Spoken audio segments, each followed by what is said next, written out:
Hello மாணவர்களே, வணக்கம். இன்னைக்கு உங்களுக்கு ஒரு கதை சொல்ல போகிறேன். ஒரு பசுமையான கிராமம். அந்த கிராமத்தின் பெயர் சீனிவாசபுரம். அந்த கிராமத்தில் நிறைய பறவைகள் இருந்தது. அதே மாதிரி பார்த்திங்கன்னா அந்த கிராமத்தில் நிறைய மரங்களும் இருந்தது.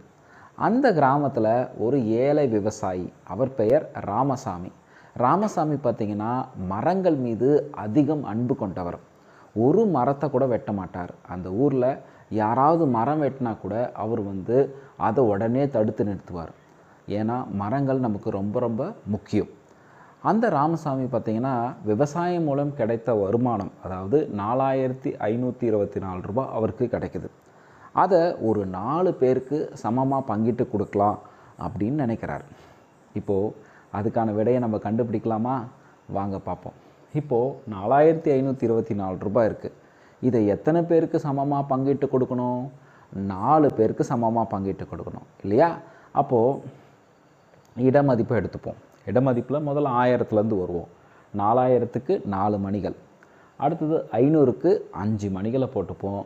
அதே மாதிரி 20க்கு 2 மணிகள், அதே மாதிரி 4க்கு 4 மணிகள். இப்போ 4524 இடமதிப்பில் நம்ம அந்த மணிகளை போட்டுட்டோம். இப்போது எத்தனை பேருக்கு சமமாக பங்கிட்டு கொடுக்கணும்? 4 பேருக்கு சமமாக பங்கிட்டு கொடுக்கணும். சரி, இப்போது 4 கிண்ணம் அங்கே இருக்குது. இப்போது 4000 நம்ம என்ன பண்ணலான்னா அந்த 4 கிண்ணத்தில் சரி சமமாக பங்கிட்டு போட முடியும் இல்லையா? பாருங்கள், 4 மணி அதில் உட்காந்துருச்சா? சரி, இப்போது மீதி என்ன இருக்குது? எதுவுமே இல்லை. அப்போது ஒருத்தருக்கு எவ்வளோ கிடைக்குதுங்க? 1000 ரூபாய். இதை உடனே 1000 ரூபாய் அவர் கொடுக்கல. நம்ம என்ன பண்ணியிருக்கோம்? 1000 மட்டும்தான் எடுத்திருக்கோம். அப்போ 1000 தனியாக வச்சுக்கோங்க. அடுத்தது 500 ரூபாய். அடுத்தது இந்த 500 எப்படி சமமாக பங்கிட்டு கொடுக்கறது? அதாவது 100 கல்லில் இருக்கக்கூடிய 500 ரூபாய். அப்போது அந்த கிண்ணத்தில் ஒவ்வொன்றுத்துலேயும் எவ்வளோ நிரப்பலாம்? 4 100 நிரப்பலாம். இன்னும் ஒரு 100 நிரப்ப முடியுமா? நிரப்ப முடியாது இல்லையா? அப்போ என்ன பண்ணலாம்? அந்த ஒரு 100 10 கல்லில் போடணும். அப்போ 10 கல்லில் போடணுன்னா அந்த 100 அப்படியே போய் போட்டுடலாமா? இல்லை, போடக்கூடாது. இப்போ நீங்கள் என்ன பண்ணுவீங்க அப்படின்னா 100 ரூபாயை போய் கடையில் போய் 10 ரூபாயை மாற்றிட்டு வருவீங்கள, அந்த மாதிரி இந்த ஒரு மணி, அதாவது அந்த 100 10 மாற்றிடலாம். சரிங்களா? அந்த 100 10 மாற்றிட்டு வந்துடலாம். அப்போது அந்த 10 என்ன ஆயிடுச்சு? அப்படியே ஜம்ப் ஆகிடுச்சா 10 ஏற்கனவே எத்தனை 10 இருக்குது? 2 10 இருக்குது. இப்போது எத்தனை 10 ஆச்சு? 12 10.